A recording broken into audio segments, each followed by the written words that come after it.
বিশ্ব সংবাদে আপনাদের স্বাগত। সংবাদের শুরুতেই শিরোনাম, পরে বিস্তারিত। শুরুতে জানিয়ে দেব ইরানের সঙ্গে ঐতিহাসিক চুক্তি, ভারতের খেপেছে আমেরিকা। জানিয়ে দেব জাহাজে হুথিদের হামলা, ইরানের প্রতি যে আহ্বান জানালো আমেরিকা। এছাড়া রয়েছে নেতানিয়াহুকে থামাতে যে লোভ দেখাচ্ছে আমেরিকা। জানিয়ে দেব ইউরোভিশনের পতাকা নিষিদ্ধ করায় ক্ষুব্ধ হল ইউরোপীয় ইউনিয়ন। সর্বশেষ জানিয়ে দেব ইউক্রেনের সম্মেলনের আগে সলজ্জের মুখে শঙ্কার কথা। ইরানের সঙ্গে ঐতিহাসিক চুক্তি, ভারতের খেপেছে আমেরিকা। সোমবার ইরানের সঙ্গে একটি ঐতিহাসিক চুক্তিতে স্বাক্ষর করেছে ভারত। এই চুক্তির মাধ্যমে ইসরায়েলের চাঁদাবাহার বন্দর পরিচালনার দায়িত্ব 10 বছরের জন্য নিজেদের কাঁধে তুলে নিচ্ছে ভারত। আর এতেই খেপেছে আমেরিকা, দিয়েছে হুঁশিয়ারি বার্তা। এই নিয়ে মার্কিন পররাষ্ট্র দপ্তরের ডেপুটি মুখপাত্র বেদান্ত প্যাটেল বলেন, যদি কেউ ইরানের সঙ্গে ব্যবসা করার কথা ভাবে তাহলে নিষেধাজ্ঞার কবলে পড়তে পারে। জানা গেছে, সোমবার ইরানে গিয়ে চাবাহার বন্দর দিয়ে ঐতিহাসিক চুক্তি স্বাক্ষর করেন ইরানের কেন্দ্রীয় মন্ত্রী সর্বানন্দ সোনোয়াল। এরপরই বিষয়টি নিয়ে মুখ খোলে ওয়াশিংটন। বেদান্ত প্যাটেল বলেন, চাবাহার বন্দর নিয়ে ভারত ও ইরানের মধ্যে যে চুক্তি হয়েছে এ বিষয়ে আমরা অবগত। ভারতের পররাষ্ট্র নীতি নিয়ে আমাদের কিছু বলার নেই, তবে ইরানের সঙ্গে চাবাহার বন্দর নিয়ে তাদের সেই চুক্তি দুই দেশের দ্বিপাক্ষিক সম্পর্কের আওতায় পড়ে। ইরানের উপর মার্কিন নিষেধাজ্ঞা জারি আছে এবং তা থাকবে। এরপর বেদান্ত প্যাটেল বলেন, কেউ যদি ইরানের সঙ্গে ব্যবসা বাণিজ্য করার কথা ভাবেন তাহলে তাদের উপরে নিষেধাজ্ঞা আরোপ করা হতে পারে। সেই কথাটা যেন তারা মনে রাখেন। এর আগে রাশিয়ার কাছে ভারত যখন S-400 মিসাইল সিস্টেম কিনেছিল তখনও দিল্লিকে নিষেধাজ্ঞার হুঁশিয়ারি দিয়েছিল আমেরিকা। তবে ভারত নিজের অবস্থানে অনড় ছিল। প্রসঙ্গত, ভারতকে চতুর্দিক থেকে ঘিরে ফেলে বাণিজ্যিক করিডর তৈরির পরিকল্পনা নিয়েছিল চীন। শি জিনপিং এর সেই পরিকল্পনার বেল্ট রোড ইনিশিয়েটিভ এর চীন পাকিস্তান অর্থনৈতিক করিডর। সেই করিডরের অন্যতম গুরুত্বপূর্ণ সদস্য হল বেলুচিস্তান প্রদেশের অবস্থিত গোয়াদার বন্দর। তবে এবারই সেই গোয়াদার বন্দরে যাতে ভারতের গলার কাটা না হয় সেজন্য ইরানের সঙ্গে চাবাহার বন্দর নিয়ে 10 বছরের চুক্তি করল ভারত। ভারতীয় গণমাধ্যমের প্রতিবেদন অনুযায়ী সোমবার দেশটির কেন্দ্রীয় মন্ত্রী সর্বানন্দ সোনোয়াল ইরানে যান চাবাহার বন্দর নিয়ে সে দেশের সরকারের সঙ্গে 10 বছরের চুক্তি করার জন্য। সেই বন্দরের মাধ্যমে আফগানিস্তান সহ এশিয়া এমনকি ইউরোপের সঙ্গেও সংযোগ স্থাপন করতে পারবে ভারত। ভারতের পরিকল্পনা ইরানের চাবাহার বন্দরকে ইন্টারন্যাশনাল নর্থ সাউথ ট্রান্সপোর্ট করিডরে যুক্ত করা। এই করিডরের মাধ্যমে রাশিয়ার সঙ্গে যুক্ত হতে পারবে ভারত। এর আগে 2016 সালের যখন ভারতের প্রধানমন্ত্রী নরেন্দ্র মোদী ইরানে গিয়েছিলেন তখন চাবাহার বন্দর নিয়ে চুক্তি হয়েছিল এই দুই দেশের। এদিকে জাহাজে হামলা হুথিদের, ইরানের প্রতি যে আহ্বান জানালো আমেরিকা। বাণিজ্যিক জাহাজে ইয়েমেনের হুথি বিদ্রোহীদের হামলা থামাতে গোপন অস্ত্র সরবরাহ বন্ধে ইরানের প্রতি আহ্বান জানিয়েছে মার্কিন যুক্তরাষ্ট্র। জাতিসংঘের নিরাপত্তা পরিষদে যুক্তরাষ্ট্রের উপরাষ্ট্রদূত রবার্ট উড এই আহ্বান জানান। তিনি বলেন, ইয়েমেনের গৃহযুদ্ধ বন্ধে অবশ্যই ইরানকে হুথিদের সহযোগিতা বন্ধ করতে হবে। তিনি আরও বলেন, জাতিসংঘের নিষেধাজ্ঞা সত্ত্বেও ইরান হুথি বিদ্রোহীদের ব্যালিস্টিক ও ক্রুজ ক্ষেপণাস্ত্র সরবরাহ করে, যার ব্যাপক প্রমাণ রয়েছে। যারা জাতিসংঘের নিষেধাজ্ঞা ভঙ্গ করে তাদের বিরুদ্ধে আরও অধিক পদক্ষেপ গ্রহণ করতে হবে। এদিকে লোহিত সাগর ও এডেন উপসাগরে বাণিজ্যিক জাহাজে হামলার পেছনে কারণ হিসেবে হুথি বিদ্রোহীরা বলেছেন তারা গাজায় ইসরায়েলি হামলা বন্ধ চায়। গত বছরের 7 অক্টোবর থেকে ফিলিস্তিনিরা গাজায় নির্বিচারে হামলা চালাচ্ছে ইসরায়েল। 7 মাসের বেশি সময় ধরে হামলা চালিয়েও তারা হামাসের মনোবল ভাঙতে পারেনি। এতে প্রাণ হারিয়েছেন 35,000-এরও বেশি নিরীহ ফিলিস্তিনি। এই ঘটনার পরে গত বছরের নভেম্বর থেকে ফিলিস্তিনের প্রতি সংহতি জানিয়ে গাজা যুদ্ধ বন্ধের দাবিতে লোহিত সাগরে ইসরায়েলি সংশ্লিষ্টতার প্রমাণ রয়েছে এমন বাণিজ্যিক জাহাজে হামলা চালিয়ে আসছে ইয়েমেনের হুথি বিদ্রোহীরা। ইতিমধ্যেই তারা 50টিরও বেশি জাহাজে হামলা চালিয়েছে। এদিকে নেতানিয়াহুকে থামাতে যে লোভ দেখাচ্ছে আমেরিকা।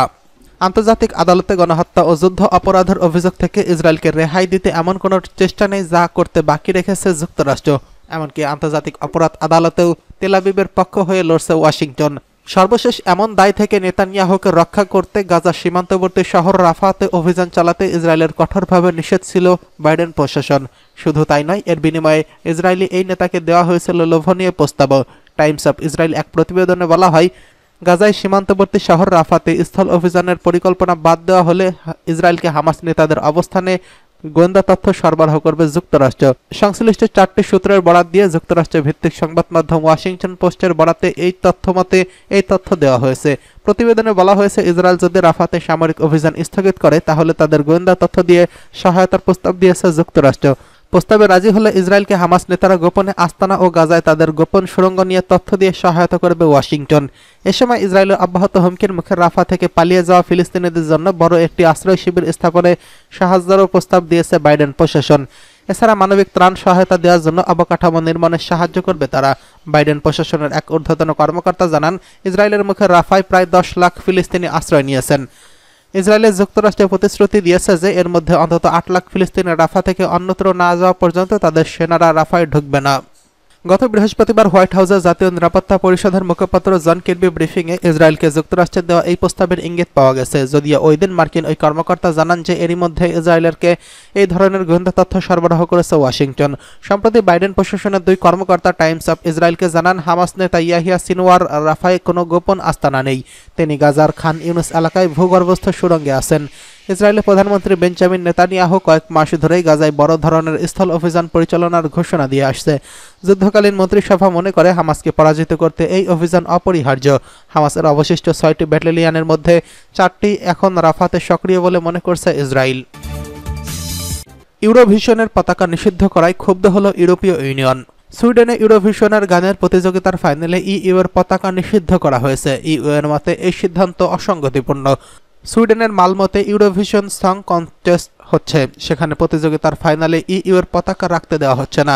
এরপরে ইইউ প্রতিযোগিতার আয়োজক ইউরোপিয়ান ব্রডকাস্টিং ইউনিয়নের কাছে আনুষ্ঠানিকভাবে প্রতিবাদ জানিয়েছেন। ইউরোপীয় কমিশনের ভাইস প্রেসিডেন্ট লেখা চিঠিতে বলা হয়েছে যে অনুষ্ঠান ইউরোপ জুড়ে উৎসবের মেজাজ ছাড়িয়ে দেয়, সেখানে এই ধরনের কাজ সন্দেহের জন্ম দেয়। যে প্রতীক পুরো ইউরোপকে এক করেছে তাকে নিষিদ্ধ করেছে আয়োজক ইবিইউ।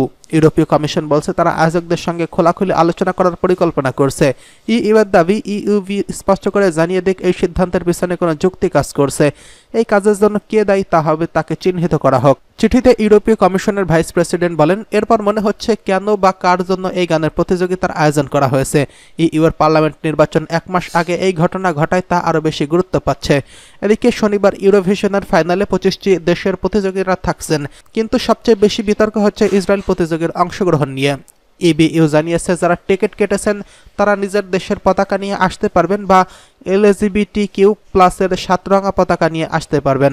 2016 সালের ইবিইউ জানিয়েছিল ইইউ এর পতাকা ততক্ষণই নেওয়া হবে যতক্ষণ না শো চলার সময় হচ্ছে আন্তর্জাতিক বিবৃতি দেওয়ার অস্ত্র হিসেবে ব্যবহার করা না হচ্ছে। ইউক্রেনের সম্মেলনের আগে সলজ্জার মুখে শঙ্কার কথা। আগামী জুন মাসে সুইজারল্যান্ড ইউক্রেন সংক্রান্ত আন্তর্জাতিক সম্মেলনকে ঘিরে জার্মান চ্যান্সেলরের তেমন প্রত্যাশা নেই। জার্মানি নর্ডিক দেশগুলো ইউক্রেনের জন্য সামরিক সহায়তার অঙ্গীকার করছে। আগামী কয়েক মাসে ইউক্রেন রাশিয়ার মধ্যে সংঘর্ষ আরও জোরালো হবে বলে আশঙ্কা বাড়ছে। এরই মাঝে ইউক্রেনের শান্তি ফেরানোর লক্ষ্যে আগামী জুন মাসে সুইজারল্যান্ড ও আন্তর্জাতিক সম্মেলনে অনুষ্ঠিত হবে। রাশিয়া অবশ্য সেই সম্মেলনে আমন্ত্রণ পায়নি, ফলে শান্তি ফর্মুলার সম্পর্কে ঐক্যমত্য সম্ভব হলেও মস্কোর উপর তা কার্যকর করার জন্য চাপ দেওয়া কঠিন হবে বলে ধারণা করা হচ্ছে। জার্মান চ্যান্সেলর ওলাফ শলজ আগেভাগেই সুইজারল্যান্ডের সম্মেলন সম্পর্কে অবাস্তব প্রত্যাশা সম্পর্কে সতর্ক করে দিয়েছেন।